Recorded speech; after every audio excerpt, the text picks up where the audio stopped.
Hello students, welcome to M online class. उम्मीद करते हैं आप सभी स्वस्थ और मस्त होंगे। ठीक है, स्वस्थ और मस्त। और साथ में स्वस्थ और मस्त अगर रहना है तो व्यस्त रहना पड़ेगा। समझ में आ रही बात? अगर आपको स्वस्थ और साथ में अगर मस्त रहना है तो समझ लो अपने आप को रख दो आप व्यस्त। स्वस्थ यानी हेल्थी, ठीक है, और मस्त यानी कि फनी या जॉयफुल। जॉयफुल भी कह सकते हैं। अगर ये रखना है तो अपने आप को आपको रखना पड़ेगा बिजी। क्या रखना पड़ेगा? बिजी। इन दोनों से आदमी बिजी रहता है। अपना आप अपने टाइम को आप जितना बिजी रखोगे, बिजी का मतलब नहीं हमेशा पढ़ते रहो, किसी भी एक्टिविटी में जिसमें आपका दिमाग चलता है, जो आपका इंटरेस्ट है ना, जो आपकी हॉबी है, अपने हॉबी को अपना करियर बनाओ। कुछ बच्चे पढ़ने में होशियार नहीं होते, बाकी उनको गाना गाना अच्छा आता है, बाकी वो उस गाने को करियर से अगर जोड़ देंगे तो जिंदगी में आगे निकल जाएंगे। कुछ बच्चे नहीं पढ़ते, खेलते अच्छा, क्रिकेट अच्छा खेलते, तो क्रिकेट में कल्चर बनाओ। कुछ पेंटिंग बड़ी अच्छी बनाते हैं, तो पेंटिंग के क्या क्या कोर्स होते हैं उनको जानना चाहिए। इसीलिए मैं कहता हूँ कि आप स्वस्थ और मस्त कब रहोगे? जब व्यस्त रहोगे, मन आपका लगा रहेगा, है ना। एक हेडक्वार्टर होता है माइंड और दूसरा होता है हमारा हार्ट। दोनों लगे रहना चाहिए। ठीक है, अब ये देखो, अब मैं ना जब ये तो छोटी मोटी बातें होती रहती है। उदाहरण नंबर 7 का संयुग्मी ज्ञात कीजिए। ठीक है, संयुग्मी मतलब संयुग्मी का मतलब है, अगर z equal to A plus I B दे रखा तो संयुग्मी का मतलब आप बार लगा दो इसके ऊपर। और बार का ये मतलब होता है ये आपके आई वाले को चिन्ह को चेंज कर देगा, पीछे वाले से किसी को मतलब। बाकी सबसे मेन बात है, ऐसा छोटा नंबर होगा तो ही संयुग्मी लगेगा। ये नंबर दुनिया भर का बड़ा है, तो पहले हम इसको छोटा करेंगे। देखो कैसे करते हैं। उदाहरण नंबर 7, z मान लो आप 3 माइनस क्या दे रखा 2i और 2 प्लस 3i, नीचे क्या दे रखा 1 प्लस 2i और 2 माइनस आई, ये दे दिया। अब ये थोड़ा भ्रम हो रहा है, ए प्लस बी ए माइनस बी बिल्कुल लग रहा है ए की वैल्यू है 3 और ए की वैल्यू है 2 है, तो पॉसिबल ही नहीं है। मतलब आपको सिंपल मल्टीप्लाई प्रोसेस, इसमें गुणा, इसमें गुणा, इसमें गुणा, बिल्कुल साथी में जो सिखाया था वही, बस थोड़ा ध्यान रखना। 3 का 1 में होगा, 2 में 3 दूनी 6, 3 का 3 में होगा तो ये कितना हो जाएगा 9i। इसने गुणा कर दिया, इसमें करेंगे 2 दूनी 4i और 2 तिया 6i स्क्वायर। Simple process. 1 का इंटू करोगे तो 2, 1 का इंटू आई में करोगे तो माइनस आई, 2 में करोगे तो 2 दूनी 4i, इसमें इसका करोगे तो माइनस का 2i का स्क्वायर। बिल्कुल साधारण सी प्रोसेस है, कोष्टकों को गुणा करना। ये 6 ऐसा कैसा, इन दोनों को देखो, हे आई वाले, वो आई स्क्वायर है, ये कितना हो जाएगा 5i। और एक और सुन लो, आई स्क्वायर की वैल्यू कितनी होती है -1, माइनस रखोगे तो ये प्लस का 6 हो जाएगा। यहाँ देखो, ये 2, ये माइनस का आई और ये 4i, इन्हें कितना हो जाएगा प्लस का 3i। आई स्क्वायर की वजह से क्या हो जाएगा प्लस का 2, तो 6 6 12 और प्लस का 5i और 2 दूनी 4 और 3i। मतलब कैलकुलेशन ज्यादा कर रहा था, संयुग में तो छोटा सा कैलकुलेशन करना। अभी भी इसको हटाना है, इसको हटाना तो क्या करना पड़ेगा बेटा, परिमेयकरण।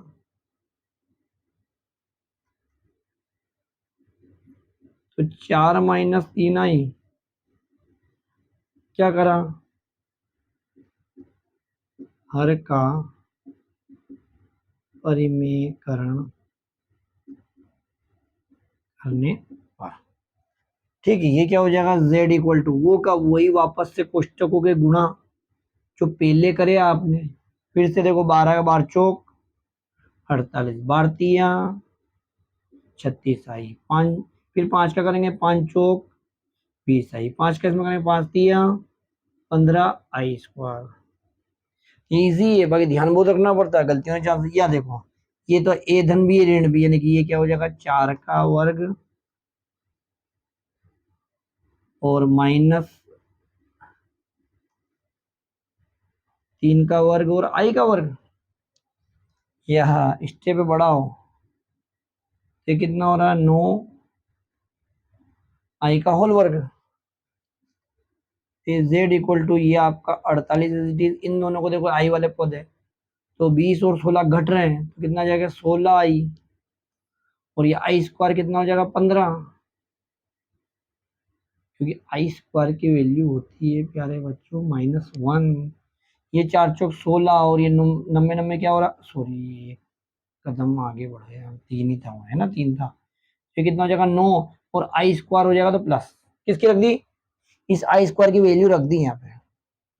अब थोड़ा और आगे बढ़ेंगे हम, तो इधर आ जाते हैं, इधर आ जाते थे, z इक्वल टू कितना हो जाएगा बेटा, 48 में 15 जोड़ा है, तो 48 में 15 जोड़ेगा तो 8 में, तो 48 में 5 जोड़ोगे बेटा तो कितना हो जाएगा 53, यानी 63, और ये माइनस का कितना हो गया 16 आई, और ये कितना हो गया 25, आंसर बड़े ऊबड़ खबड़ आ रहे भैया, ऐसे ही जा रहे हैं। z इक्वल टू 63, और इसको हम उस फॉर्मेट में चेंज कर लेते हैं अलग अलग वाले में, है ना, हमारे ओरिजिनल फॉर्मेट माइनस आई 16/25, ये सिर्फ कैलकुलेट करा है अभी तक, अभी हम हमारे टॉपिक भी तो आए नहीं सही होंगे, तो अब निकालेंगे, तब z का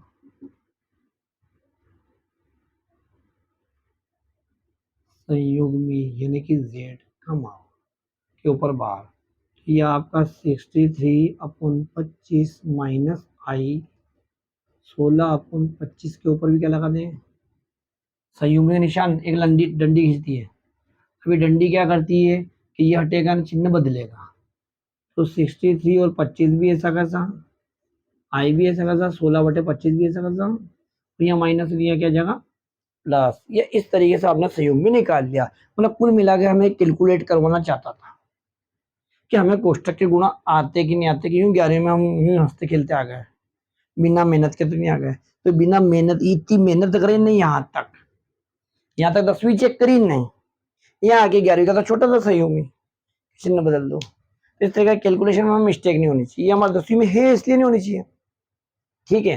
तो संयुग में आप कर लोगे, संयुग में के लिए सबसे पहले कैलकुलेशन करो, और सिंपल संख्या जानी चाहिए कौन से फॉर्म में, a प्लस आई बी, मैंने वो प्लस नहीं लगाया क्योंकि थोड़ी देर बाद होने वाला था, है ना, मतलब आई अलग होना चाहिए, ये वास्तविक पार्ट और ये कौन सा है काल्पनिक पार्ट है, ए का मान ये और बी का मान ओ, उसके बाद संयुग में चेंज कर दिया तो बार लगा दी तो क्या हो गया भैया माइनस का प्लस आ गया, इतना चेंज हो गया। एक और क्वेश्चन, बहुत इंपॉर्टेंट क्वेश्चन हमारा इंतजार कर रहा है, बिल्कुल इंतजार कर रहा है, ये हटा दो पूरा इरेज कर दूं, इसके साथ इसकी कहानी भी हटा दूं, इरेज ही होने दो, ये करना है। अब ये दे रखा और सिद्ध करना, ये दो तरीके, एक संयुग्मी पैटर्न से होता है, एक मापांक पैटर्न, मापांक पैटर्न से बहुत ईजी है, मापांक z इक्वल टू आपका a प्लस आई बी है, तो इसका मापांक निकालोगे तो a प्लस हो जाएगा a का वर्ग b का वर्ग, अब आपके पास a माइनस आई बी भी है, तो भी क्या हो जाएगा a का वर्ग और माइनस b का वर्ग, यानी कुछ देर बाद वो भी क्या हो जाएगा b वर्ग, ये मापांक, ठीक है। अब z1/z2 का अगर क्या देते अपनों को, क्या देते मापांक देते, तो मापांक अलग अलग हो जाता है, इस तरीके से मापांक अलग अलग हो जाता है, क्योंकि हम यह मापांक लेने वाले हैं और प्रूव करने वाले हैं, तो ये दिया है, क्या कर रहे हैं हम, उदाहरण नंबर 8 वेरी आईएमपी क्वेश्चन है, दिया है, या दी गई समीकरण,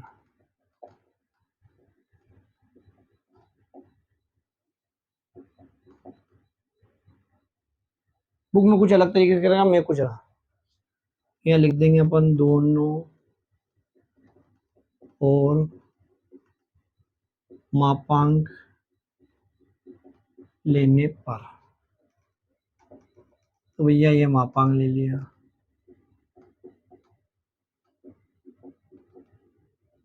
ये ले लिया मापांक, ठीक है।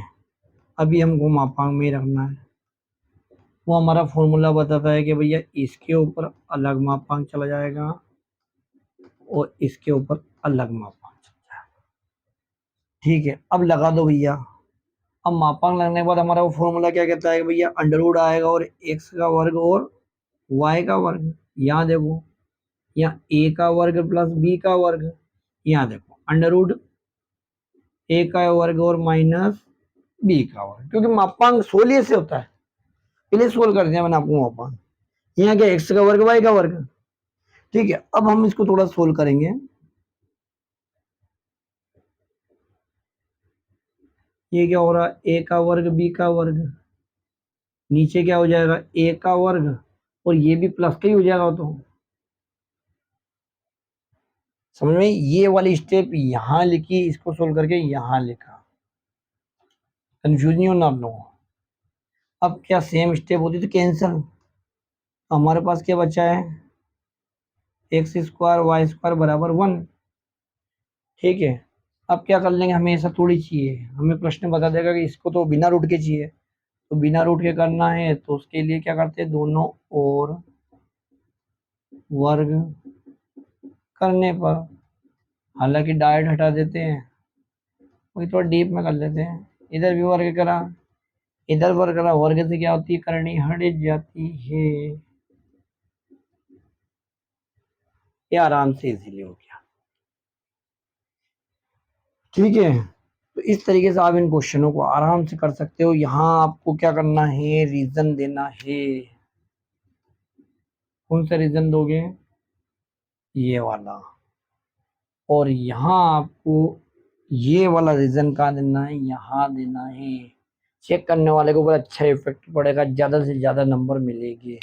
तो देख लिया आपने, ये जो चैप्टर 4 है, एक लगता है बहुत बड़ा पैकेज है ना, और ये बिल्कुल कुछ नहीं, इसमें सिर्फ कैलकुलेट करना और कुछ फॉर्मूलों को मेंटेन करना, इतना कोई बड़ा इशू नहीं है इसमें, आप आराम से कर लोगे। यानी कि ऐसा लग रहा है कि बहुत बड़ा पहाड़ चढ़ना हो, जब पहाड़ पे गए अरे यार तो आसानी चढ़ गया यार, तो हमने उसके बारे में भ्रांति बहुत खतरनाक बना दी। मतलब 11th में है, 11th में भारी भरकम चैप्टर है आपका, एक तो 3 और एक अभी शायद 12 हो गया, पहले 13 था।